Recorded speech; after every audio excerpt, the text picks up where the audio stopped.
muryiteho cyane.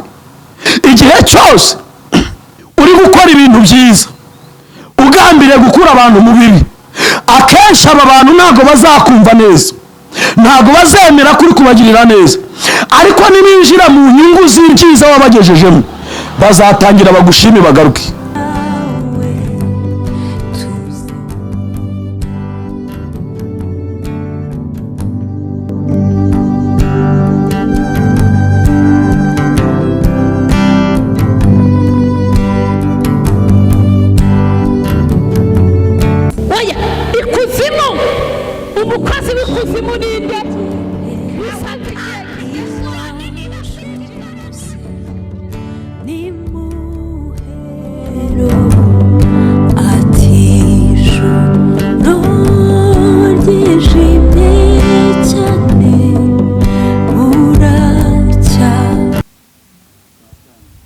Dusenga Imana. Mana turagushimiye mu izina rya Yesu Kristo, uri Imana nziza, urero urakiranuka, ubere mwiza bagutegereje. Hanyuma uyu mwanya mwiza ndakwinyize cyane kugira ngo ubwami bwawe buze muri aya masaha meza, mu mitima yacu ubwami bwawe nibuze, mu mitima yagiye kumvira ijambo ubwami bwawe nibuze, buri muntu wese ahabwa izindi imbaraga za Mwuka Wera zibasha kumufashisha kumvira ijambo mu izina rya Yesu.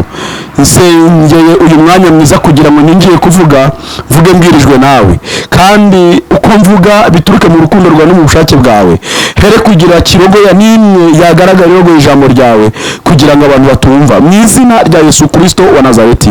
Niko nsengeye n'imitima y'abagiye kumvira ijambo kugira ngo buri muntu wese uhawe umwanya mwiza wo kumvira ijambo agirirwe umugisha n'Uwiteka, kandi iri jambo ndasaba kugira ngo ryere guca mu kuri kumwe ngo rihuke mukundi, ahubwo rigume mu mitima yacu kugira ngo tubere impamba n'urwego n'inkomezi bizabasha kutugeza mu bwami bwo mu ijuru. Ndasenze kugira ngo uwumvira ijambo wese ahabwe kwaguka mu buryo bw'umwuka no mu mubiri, abonera umugisha imbere y'abantu bose, ahagaragara n'atagaragara, mu byo akora byose no mu byo agambiriye gukora agirirwe umugisha n'Uwiteka. Ndinginga Imana y'amahoro kugumya kubana natwe, munyemerere Kristo utwiteho turengere, uherekeze ijambo rya Mwuka Wera ganza ategeke mu izina rya Yesu, amen. Kadusome ijambo ry'Imana. Dusome ijambo ry'Imana dusanga mu gitabo Paulo yandikiye ABAFIRIPI igice cya 2 umurongo wa 5. Reka dusome mu izina rya Yesu. Aravuga ngo mugire wa mutima wari muri Kristo Yesu, uwo nubwo yabanje kugira akamero k'Imana ntiyatekereje yuko gubana n'Imana ari ikintu cyo kugundirwa, ahubwo yisiga ubusa, ajyana akamero k'umugaragu w'imbata, agira ishusho y'umuntu, kandi amaze kuboneka afite ishusho y'umuntu yicisha bugufi araganduka, ntiyanga no gupfa ndetse urupfu rwo kumusaraba. Nicyo cyatumye Imana imushyira hejuru cyane ikamuha izina risumba yandi mazina yose, amen. Reka dusome nanone kandi mu gitabo cya mbere cya Petero igice cya 4 duhere n'umurongo wa 1. Haravuze ngo nuko ubwo Kristo yababarijwe mu mubiri, muba ariko namwe mwambara uwo mutima we nk'intwaro,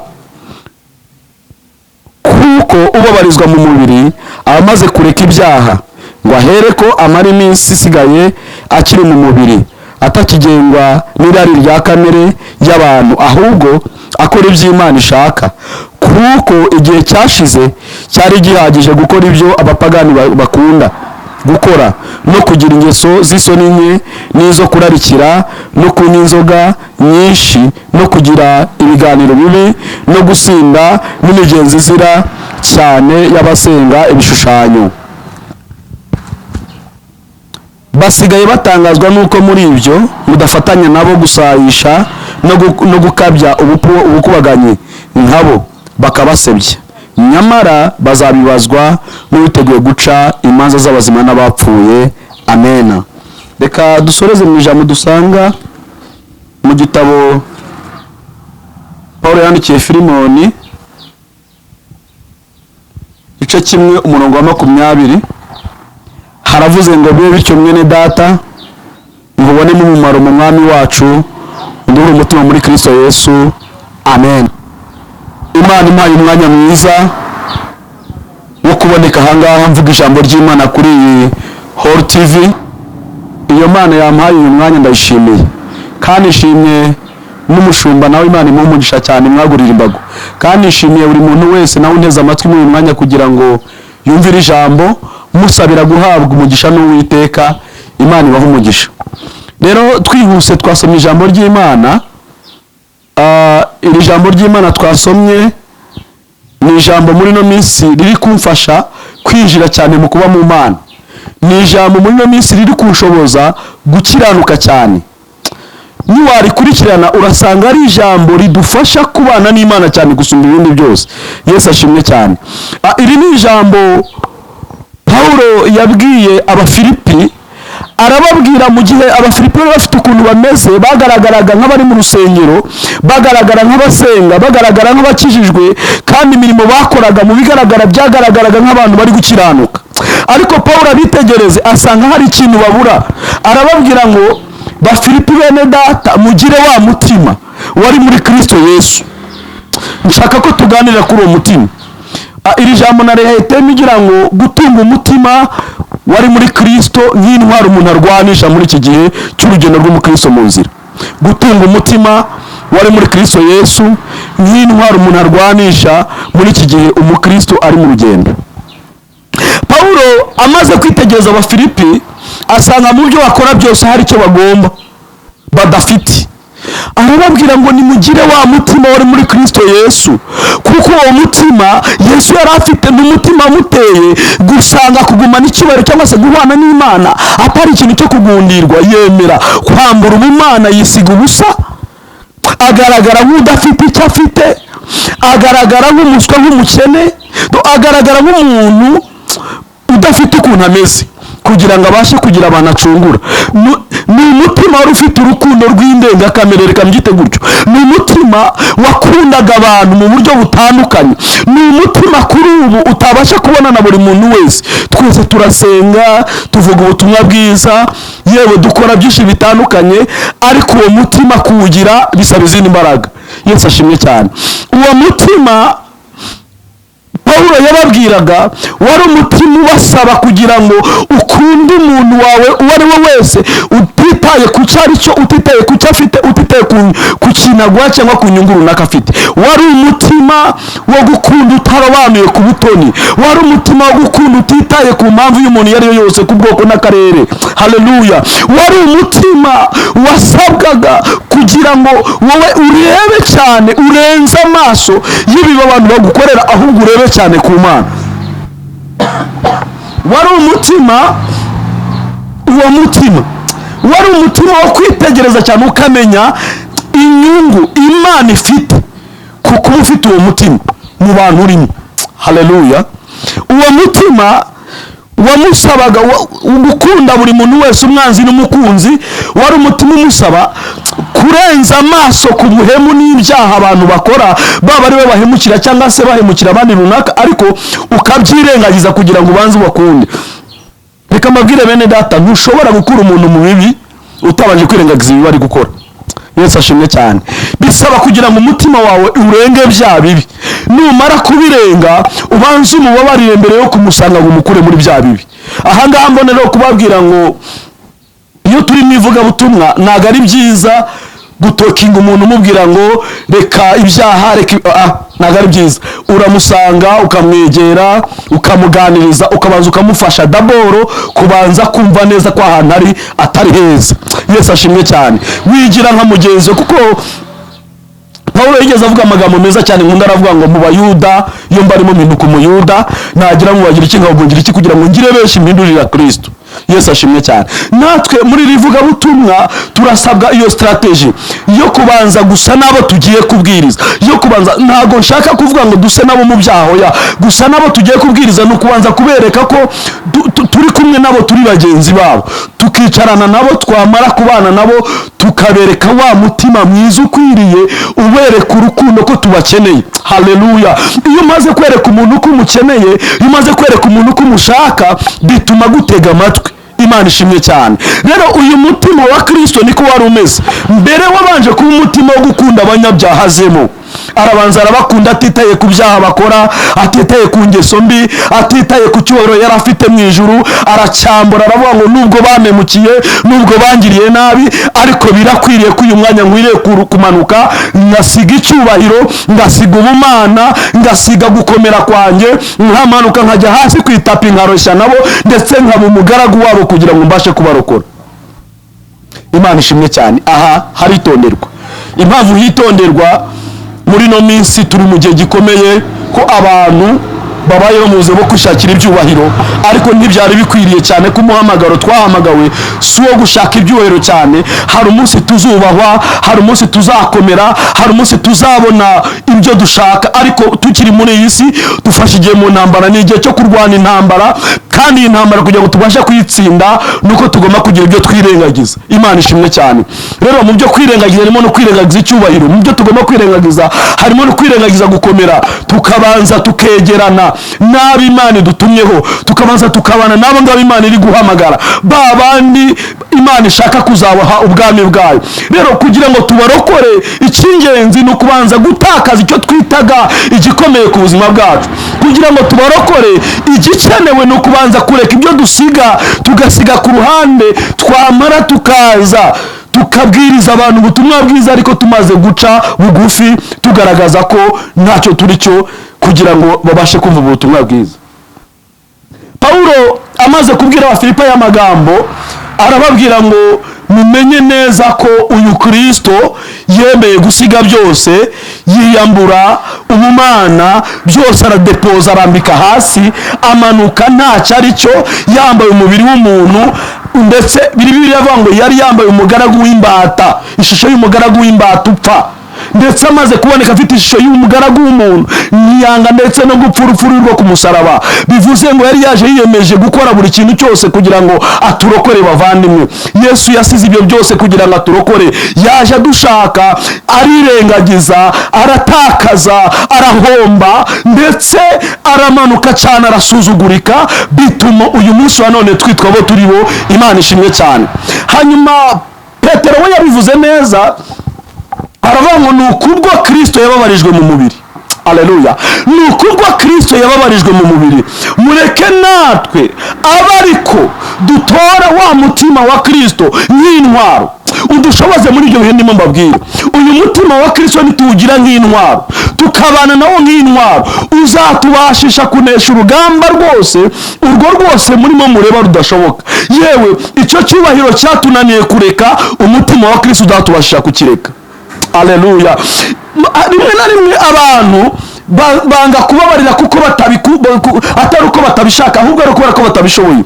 Ariko ufite umutima wa Kristo muri we, agira imbabazi atari uko bazimusabye, agira imbabazi atari uko agombye izindi ntambara, agira imbabazi atari ukubera ko habaye urugamba runaka, kuko umutima wa Kristo wonyine urababarira. Haleluya. Umutima wa Kristo mu mico yawo harimo imbabazi, urangwa n'imbabazi, ugengwa n'imbabazi. Ikintu cyose turimo dusabwa n'Imana tuzakigeraho mu gihe tuzemerera gutora umutima wa Kristo. Petero aravuga ngo uyu mutima uzatubashisha, uzatubera nk'intwaro mu rugendo turimo tugenda, mu byo turimo dukora, mu ivugabutumwa turimo tuvuga ubutumwa, mu buririmbyi bwacu dukeneye umutima, mu bantu tubana nabo dukeneye umutima, mu migendere yacu ya buri munsi dukeneye uyu mutima, muri famiye zacu, mu bana bacu, imbere y'abagabo, imbere y'abagore dukeneye uyu mutima wari muri Kristo. Udafite uyu mutima ntiwakwihangana. Kuri iyi si hari ibintu byinshi cyane bitumye abantu batabasha kwihangana. Abantu bihangana n'abantu bafite umutima wari muri Kristo, nibo babashishwa n'uyu mutima. Paulo yabivuze neza, aravuga ngo nifuza gukora ibyiza gusa, ariko ibi bikantanga imbere. Aravuga ngo gusa nshobozwa byose na Kristo mbimbaraga. Kuca guhiza imbaraga nuko guha umutima wari muri ukaba muri wowe. Nugira umutima wa Kristo muri wowe, ibintu byose bizikora. Ntabwo uzavunika mwene data, ntabwo uzavunwa n'abaguhemukira, ntabwo uzavunwa n'abakugoye, ntabwo uzavunwa n'abakuvuga, ntabwo uzavunwa n'abantu bakora ibi bihoya. Iteka ryose uzahorana umutima w'imbabazi. Kandi uyu mutima ni umutima wa kibyeyi, ni umutima wa kibyeyi. Ntabwo ari buri muntu wese uwugira. ntabwo ari buri hantu hose wawusanga, n'umutima uzasanga n'ababyeyi. Aleluya. Niba rero uyu mwanya turi ababyeyi mu buryo bwo kubyara abantu bakiri mu isi batari baboneka imbere y'Imana, dukeneye uyu mutima, kuko umubyeyi mwiza arangwa n'umutima w'impuhwe n'imbabazi.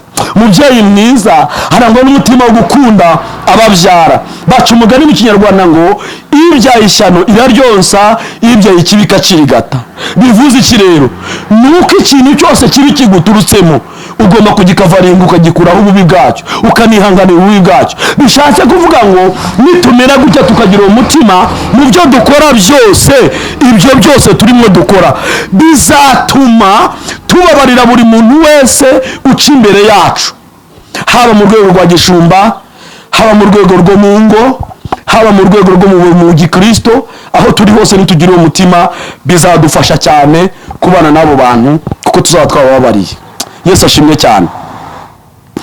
Uyu mutima rero ngira ngo buri muntu wese atunge, ni umutima ufite akamaro cyane, by'umwihariko muri iki gihe isi igezemo. Iki gihe isi igezemo kiragoranye, ni igihe abantu bakomeje kuba babi, ni igihe abantu bakomeje gukabya ubukubaganyi, ni igihe abantu bakomeje gukabya ingeso mbi. Ubana n'abantu musengana ugasanga nibo babaye babi, ubana n'abantu bagirira neza ugasanga nibo baguye muki, ubana n'abantu mu buryo butandukanye, ejo ukazasanga nibo bakugirira nabi. Rero kubera iyo mpamvu dukeneye uyu mutima. Muvandimwe, nshuti yanjye, mwigisha mwiza, mugabura mwiza w'ijambo ry'Imana, nudatunga uyu mutima wa Kristo muri wowe, ndakubwiza ukuri ntabwo uzigera usohoza isezerano Umwami yagusezeranyije. Muririmbyi, muvugabutumwa, munyamasengesho, nudatunga uyu mutima uri muri Kristo ngo ube muri wowe, ndakubwiza ukuri ntabwo uzagera ku ntego Kristo yaguhamagariye. Reka mbabwire mwese twese uko turaha, icyo twahamagariwe ni ukuvuga ubutumwa bwiza buhindura abantu, tubageza kuri Kristo, tubavana mu buzima barimo tubashyikiriza Kristo. Mbibutse ko ubu butumwa bwiza Kristo atari kumwe nabwo ngo abuherekeze, ntabwo bwahindura umuntu. Aleluya. Mwuka w'Imana twahawe na Kristo niwe ubasha kugenda agahindura umuntu akoresheje ubutumwa bwiza turimo tuvuga. Ntabwo twebwe tubasha guhindura abantu. Rimwe na rimwe harya tujya tugera mu bantu ugasanga abantu baravuga uko babyumva, bagakora uko babyumva, ugasanga umwe yicaranye n'abantu arimo arabwira abantu bitandukanye, ariko Kristo atabonetse, Mwuka Wera ngo azaherekeze iryo jambo, ntacyo byakora, ntacyo byatanga. Ndimo ndabingingira kugira ngo dushake uyu mutima wari muri Kristo Yesu utubere nk'intwaro. Icyambere ku buzima bwacu bwite, uyu mutima uzatubera nk'intwaro. Haleluya. Uyu mutima uzatubera nk'intwaro, haba mu bantu tugendamo, ahantu tubana nabo, haba mu bo duturanye, haba mu bo dukorana. Uyu mutima uzawutubereye nk'intwaro. Ibigoranye tubabonaho ntacyo bizadutwara, amagambo batuvuga ntacyo azadutwara, amarozi baturoga ntacyo azadutwara, buri kintu cyose bagambiriye n'imitego badutega ntacyo izadutwara. Umunyarwanda n'ugikunda kuvuga ngo utega umutego ikiguruka kiwureba aba yishuka.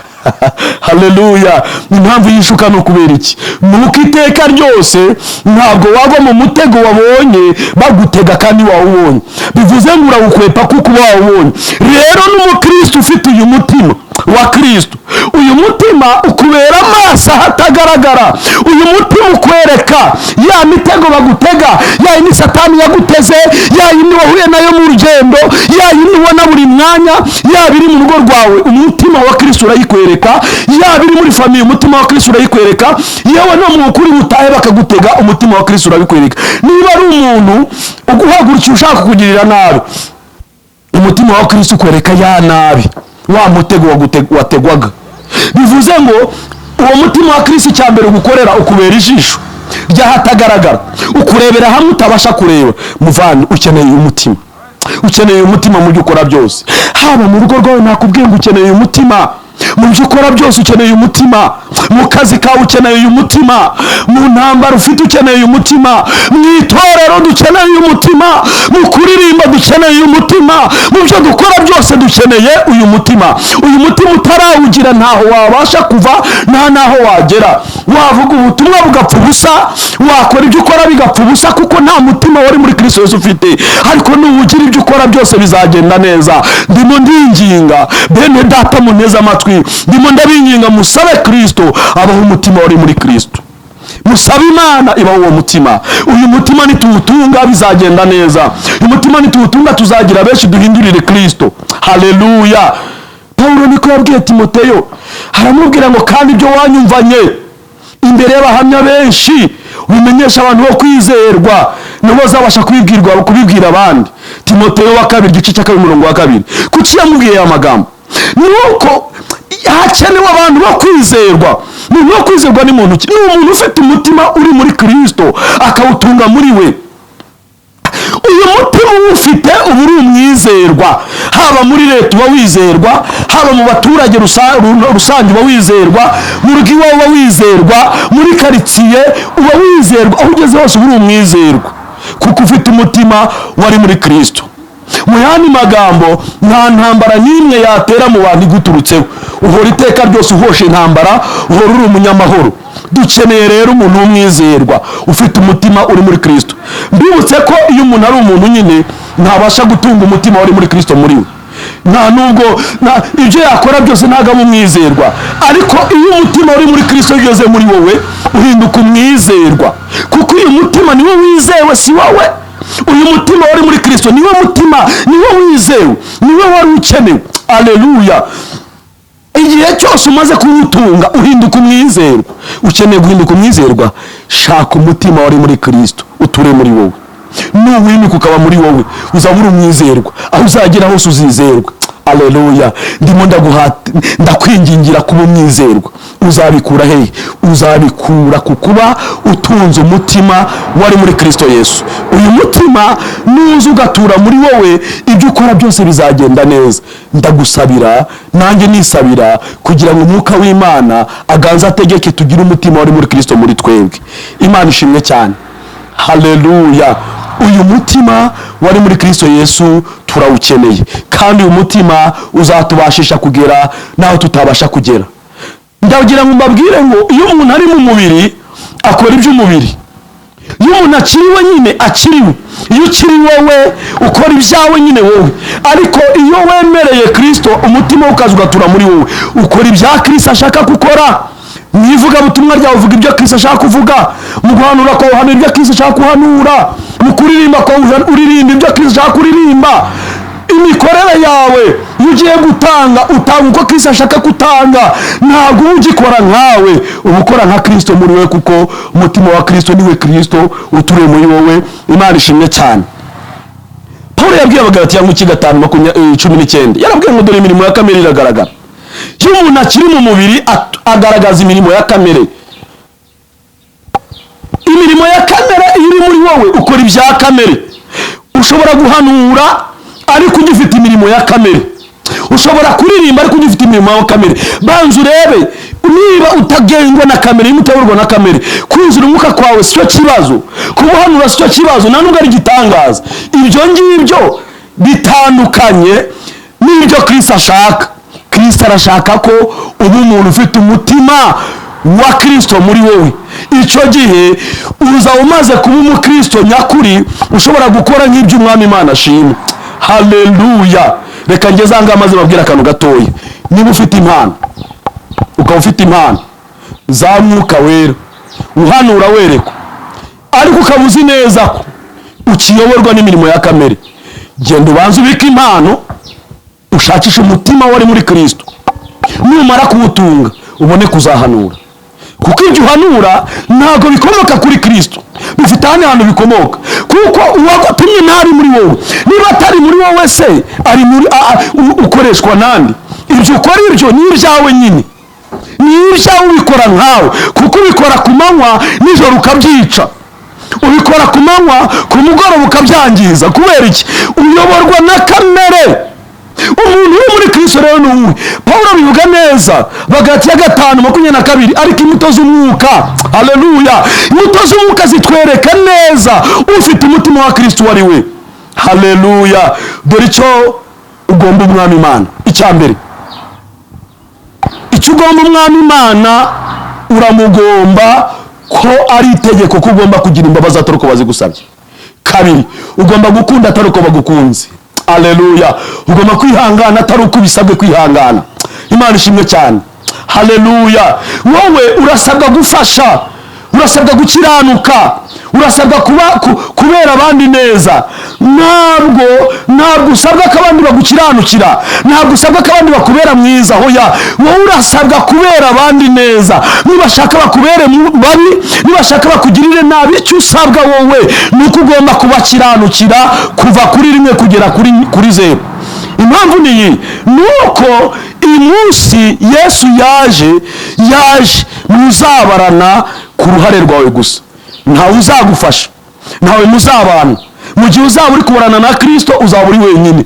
Bivuze ngo uzaryozwa ibyo wagakoze, uzabazwa ibyo wagakoze. Ntabwo uzabazwa ibyanjyewe, uzabazwa ibya papa wawe, ntabwo uzabazwa ibya mama wawe, uzabazwa ibyawe ku giti cyawe. Nshatse kuvuga iki rero? Iri juru turimo dukorera, buri muntu wese ari katishije atike ku giti cye. Nukenera kugendera kuri tike yanjye aho urihenda. Izi za nasozi ni abantu bazikoramo akenshi ari igihe baguhereza visa bakakwimurira hano mu gihugu runaka, iyo visa ikaba iri kumwe n'umuryango wawe. Ariko muvandi, visa y'Uwiteka izakuvana mu isi ikakujyana mu ijuru ni yawe ku giti cyawe.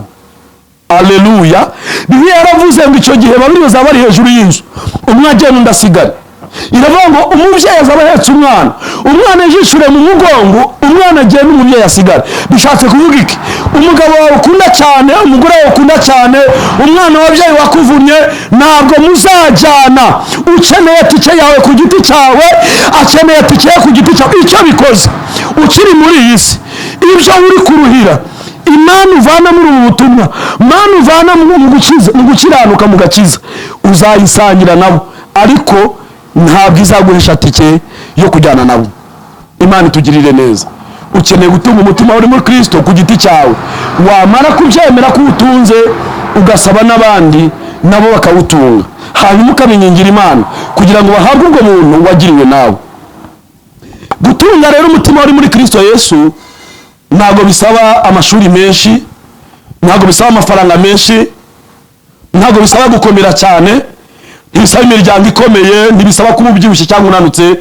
Bisaba kwemerera uwo mwami akaza agatura muri wowe. Haleluya. Iyo wemereye uwo mwami akaza agatura muri wowe, araza akica ibyuho by'abadayimoni binjiragamo, araza agahamba kamere n'irari n'iruba rya Satani. Bibiliya ikitubwira ngo Kristo Yesu bahambye kamere n'irari n'iruba ryabyo. Iyo uri muri Kristo Yesu ubaye icyaremwe gisha. Kubera iki? Kuko Kristo atura muri wowe nawe ugatura muri we. Mu yandi magambo, uzitegereze amazi meza, ushaka ivida ry'umweru ushiremo ya mazi, mbese nurirambika mu mukungugu aya mazi azandura azajya mu mukungugu? Ntabwo yajya mu mukungugu. Kubera iki? Ahishwe mu icupa. Haleluya. Kandi iri cupa niwongera ukaryoza ukarikuraho rya vumbi, rizongera rise neza, ya mazi ari imbere akiri meza. Nshatse kuvuga ko nuba muri Kristo uzabuhishe, ntawe uzahurira n'ibibi, ntawe uzahurira n'ibyago. Ba muri Kristo uzahashyirwamo nuko utunze umutima we muri wowe. Bavandimwe nshuti z'umusaraba, ndagereza gusoza, ariko reka mbisabire ikintu gitoye. Ndagusaba kubanza kwigenzura, ukikontorora, ukisuzuma. Wahoze uri umukozi w'Imana, wakoreye Imana ibintu bitandukanye.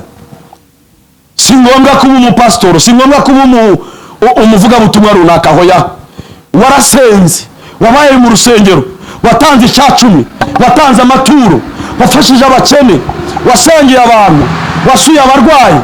Ariko ibyo byose mu kubikora kwawe, ndashaka kukubaza akabazo gatoye. Wari ufite umutima wari muri Kristo?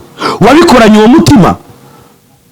Aho ntabwo urimo muri babandi bambika abantu bwacya bagatangira ati tegereza urebe uriya muntu umwenda yambaye ninjye wamuhaye. Aho ntabwo uri muri babantu bagaburira abandi, bamara kubagaburira bwacya bagatangira ati dore uriya muntu abayeho kubera ko namugaburiye, namusanze yarishwe n'inzara. Nyamara wibuke ko ijambo ry'Imana ritubwira ngo ukuboko kw'imoso ni gutanga, ukw'iburyo ni kuzabimenye. icyo gihe niba warabikoze wari ushaka kwirarira no kwihimbaza, ntabwo wabikoranye umutima wari muri Kristo. Umutima wari muri Kristo ufite ukuntu bigenza, kandi cyambere kiwuranga ugira ibanga. Haleluya. Umutima wari muri Kristo Yesu ugira ibanga, ugira urukundo, ugwa neza, urihangana, wuzuye ubuntu n'imbabazi byinshi. Ukeneye uwo mutima mu byo urimo byose. Nitugira uyu mutima nta kabuza tuzabona ubwami bw'Imana. Kimwe mu bintu bibujije abantu ijuru no kuba nta mutima wa Kristo dufite muri twebwe.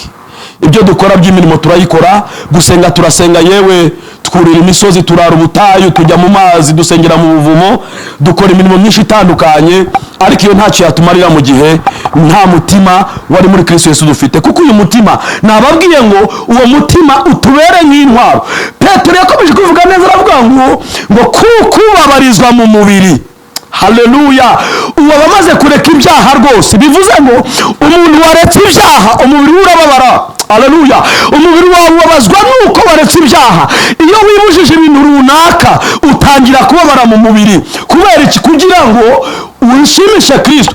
Paulo yabivuze neza, avuga ngo ibyarinda mu yanjye ngo ndasiganwa ariko simeze nk'utazi yonja, ndaterana ibipfusi ariko simpusha, ndaharanira gushingira icyo Kristo yamfatiye. Impamvu ni iyi: yari amaze kumenya ko ni urugamba.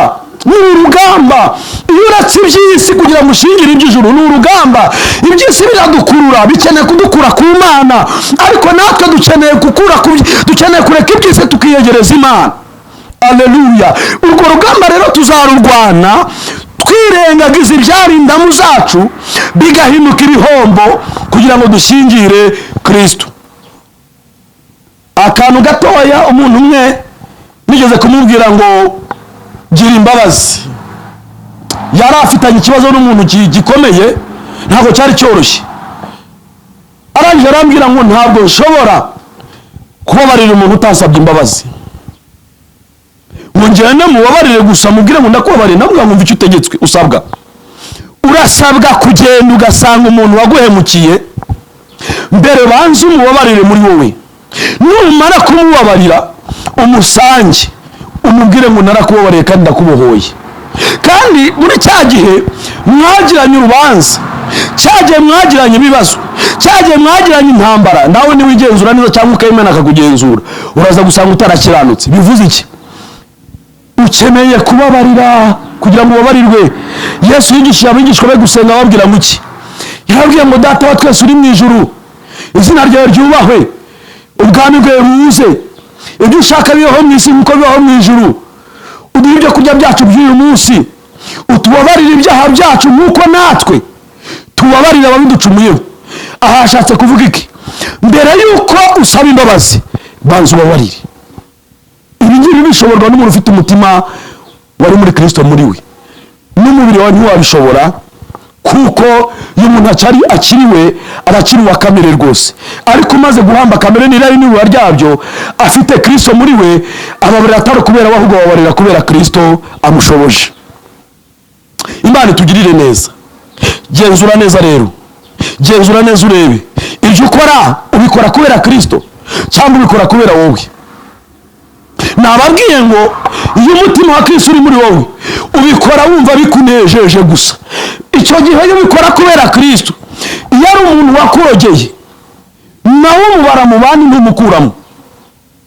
Iyo ari umuntu wakugiriye nabi nawe umubara mu bandi ntumuvanamo.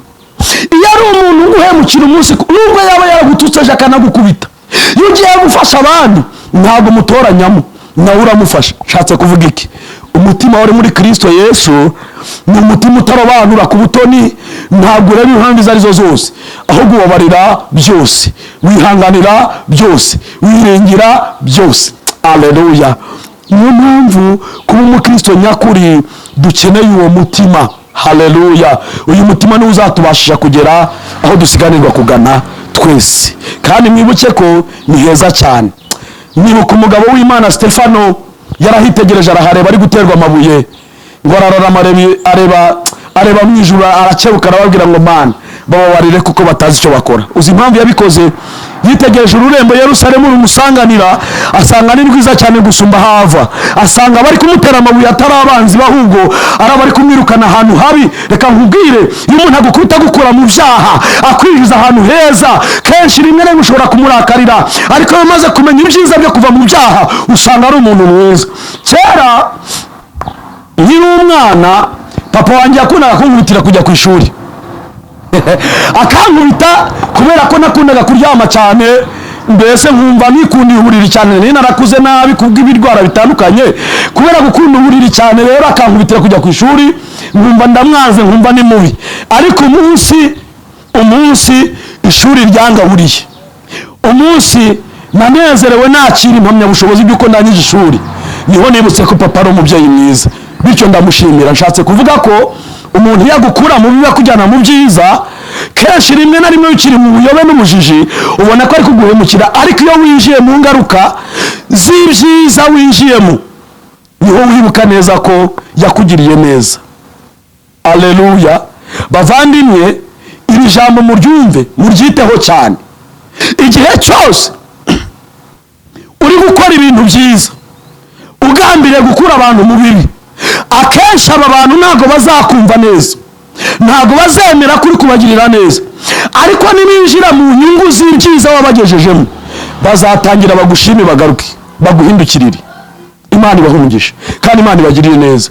Rero nagusabaga banza ugenzure neza ibyo ukora, urabikora kubera Kristo cyangwa urabikora kubera wowe?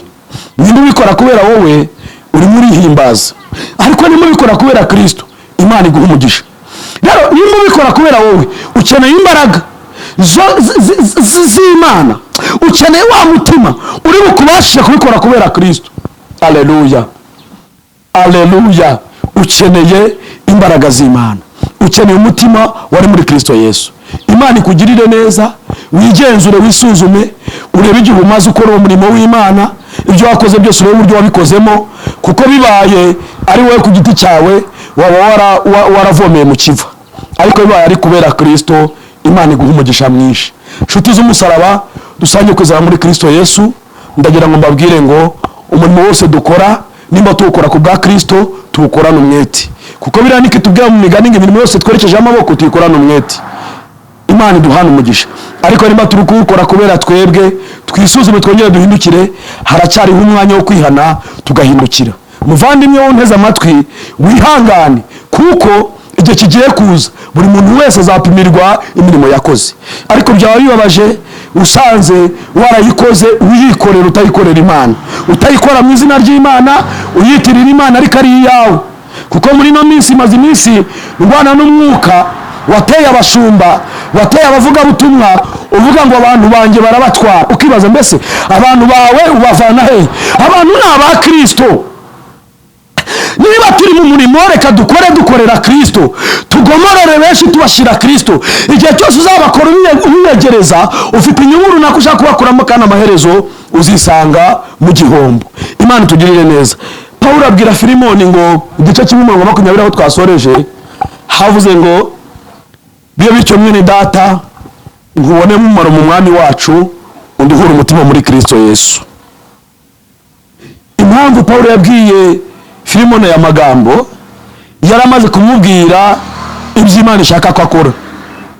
Hari abantu barushye dukeneye kuruhura, nk'uko natwe ubwacu hari abaturuhuye turushe, natwe uyu munsi hari abantu barushye dukeneye ko tugomba kuruhura. Rero Kristo arashaka kutubona nk'umumaro nk'uwo yabonye muri Pawulo, b'umunyamumaro. Nanjye muri umunyamumaro mu gihe nk'iki dukora umurimo mwiza, dufata abantu tukabashyikiriza Kristo. Haleluya. Dukeneye gukoresha imbaraga z'Imana iduhaye muri uyu mwanya mwiza tubonye, kugira ngo tujyeho tugomorera Kristo ku bwacu bwite, twitanga tumaramaje ndetse dukiranuka ku gato no ku kanini, kugira ngo turebe ko utagirwaho umugayo uwo murimo w'Imana. Kabiri, dufata abantu tubagomorera Kristo. Imana iduhana ibyiza, iduhana umugisha. Ndashoje, ngiye gusenga. Mbere yuko nsenga, wowe unteze amatwi aya masaha, ese koko umurimo umaze iminsi ukora wawukoze ku bwa Kristo? cyangwa wawukoze kubera wowe? Ese inzira zose wanyuzemo ni ukubera Kristo cyangwa ni ukubera wowe? Hari ibyago n'amakuba twagiye duhura nabyo bitandukanye, hari intambara nyinshi zitandukanye twagiye duhura nazo, ariko se twabikoze kubera Kristo, twabibayemo kubera Kristo, cyangwa twarihenza ahubwo twabibayemo kubera twebwe? Aho wisuzume, nanjye nisuzume. Icyo nzi cyo ni kimwe, nigeze menya naza ku mutima w'umuntu ushukana kurusha ibintu byose gushukana, ubwo icyo umutima ukubwira bari cyo ukora. Ariko icyo nzi cyo nuko ukurura kuzi wowe ubwawe n'Imana ukorera. Imana iduhane byiza. Niba wishukaga ukaba wibeshya ngo uri gukoresha urukana atari byo, wamaze kubimenya. Aho wabimenye nuko wamenye neza ko ibyo wakoraga biherekezwa n'imirimo ya kamere, ariko niba biherekezwa n'imbuto z'umwuka, Imana iguha umugisha. Nimba ari imirimo ya kamere biherekeza, wongere wihane bundi bushyashya. Tujye gusenga, turasenga mu buryo bubiri. Ndasengera abantu mu buryo bubiri. Ndasengera abantu b'Imana bameze iminsi bakora uyu murimo kubera Kristo, mbasabira Imana imbaraga kugira ngo bakomere. Ndaza no gusengera abantu bamaze iminsi bakora uyu murimo w'Imana, ariko bamaze gusobanukirwa neza ko batawukorera kubera Kristo, bawukorera kubera abo. Ndabasengera kugira ngo Imana ibagarurire ibagirire icyizere, bongera aboneke mu bana b'Imana. Ubwa gatatu ndaza gusengera abantu bihanye bundi bushyashya kubw'ijambo ry'Imana kugira ngo Imana ibagirire neza. Waba uhari umaze iminsi ukora umurimo w'Imana ariko atari kubera Kristo ahubwo kubera wowe, uranyemera usubire muri iri sengesho. Mwami Yesu, ndemera ko nacumuye, iminsi yose maze nkora nakoze nkanjye, sinakoze mu izina ryawe, nubwo nabikwitiriye ariko byari ibyanjye kubw'inyungu runaka nari nkurikiranye. None nkimara kumvira ijambo ndahindukiye, nzanye umutima wanjye n'umubiri n'ubugingo kugira ngo bihindurwe nawe. Nyeza untunganye, umpindure icyaremwe gishya.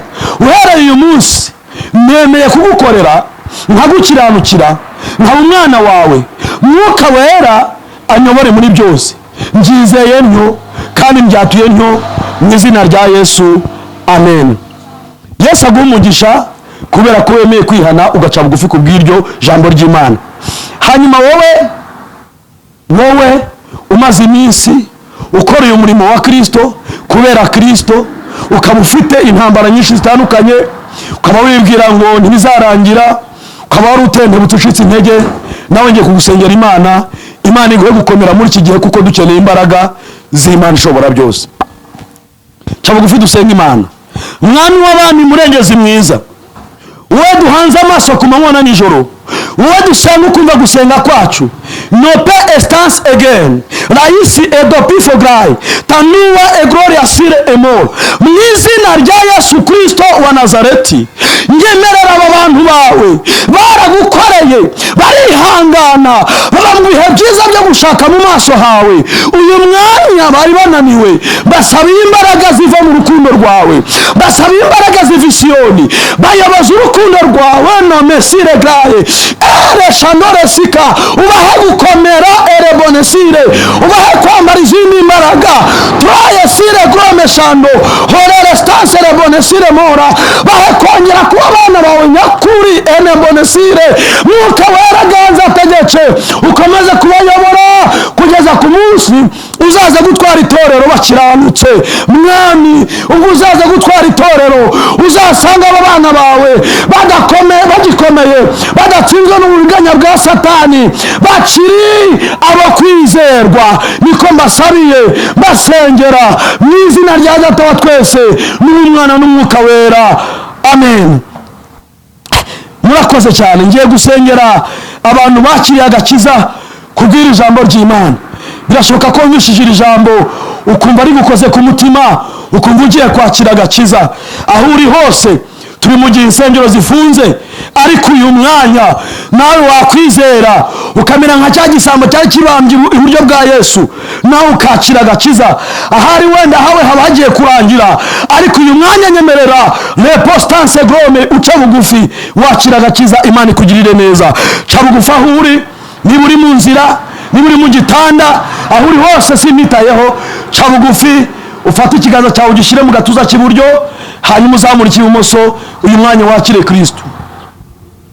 Sura muri iri sengesho. Mwami Yesu, ndemera ko uri umwana w'Imana kandi ukaba Imana nzima. Ndemera ubutatu bwera. Ndemera ko wabyawe ku bw'Umwuka wera ukaza mu isi ukabana natwe.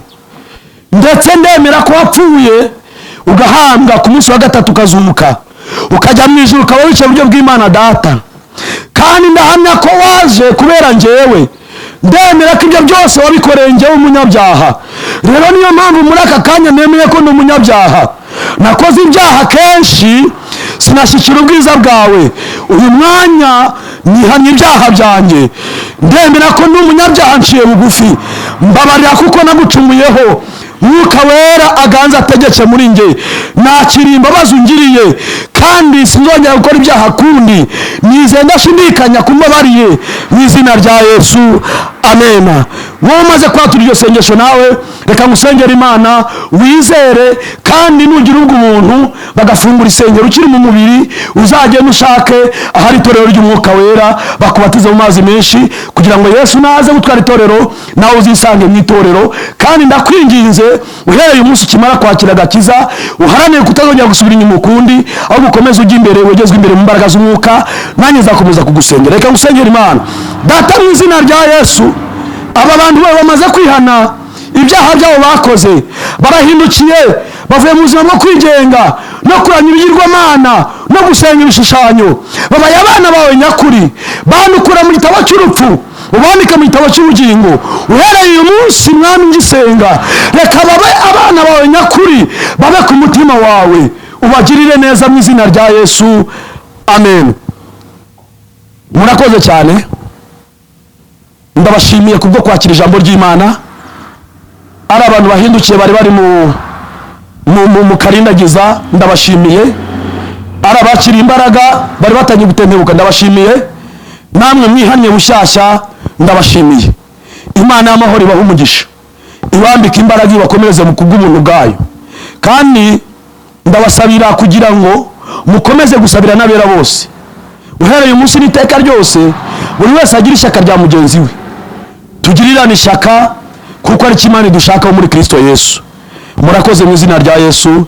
Amen. Hanyuma adresse yanjye amazina yanjye nitwa Theogene Habiyaremye Pasiteri. Nubabare wiha